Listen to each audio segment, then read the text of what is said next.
क्या पेड़ पौधे भी संत महात्माओं को पहचानते हैं? कैसे सद्गुरु कृष्णानंद महाराज के आगे झुक गए वृक्ष। भारतीय परंपरा में ये मान्यता है कि प्राचीन ऋषि मुनि प्रकृति से गहरे संवाद करते थे और पेड़ पौधे उनकी भाषा समझते थे। वे ध्यान और आध्यात्मिक ऊर्जा के माध्यम से वनस्पतियों की आवश्यकताओं और संदेशों को समझ लेते थे। ये मान्यता जैव संकेतों के माध्यम से पौधों के परस्पर संवाद करने के वैज्ञानिक तथ्य से भी मेल खाती है। सद्गुरु कृष्णानंद जी महाराज ने स्वयं अपने आश्रम से जुड़ी एक ऐसी घटना बताई जो इस तथ्य की पुष्टि करती है।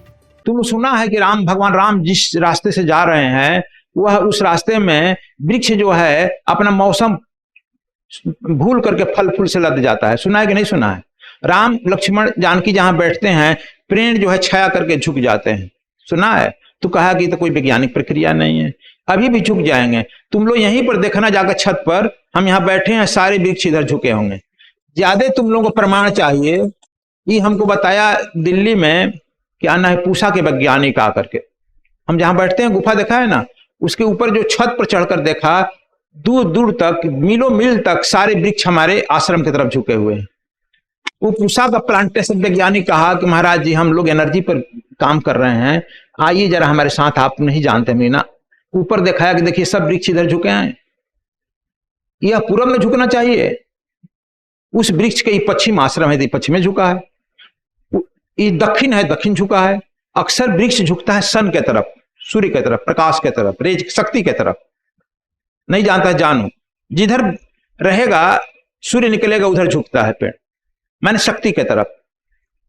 लेकिन जहां सिद्ध महात्मा की शक्ति जहां काम करती है, वृक्ष पहचान जाता है, उधर झुकता है। तुम छत पर जाकर देखना, सारे वृक्ष जो है इसके नीचे चारों झुके रहे। माने आदमी तुम शक्ति नहीं पहचानता है, वृक्ष पौधे सब पहचान जाते हैं, नेचर सब पहचान जाता है। तुम तो अपने आज से लगे हैं, गुरु जी के यहाँ गए तो हमको गाली दे दिए, गुरु जी के यहाँ गए तो हमको लड़का नहीं दिए, तो हमको नौकरी नहीं दिए, तो हमारा ये काम नहीं किए।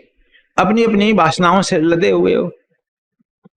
इसलिए अब बता दिए प्रैक्टिकल कि यह जो है एनर्जी पहचान लेते हैं, एनर्जी फील्ड।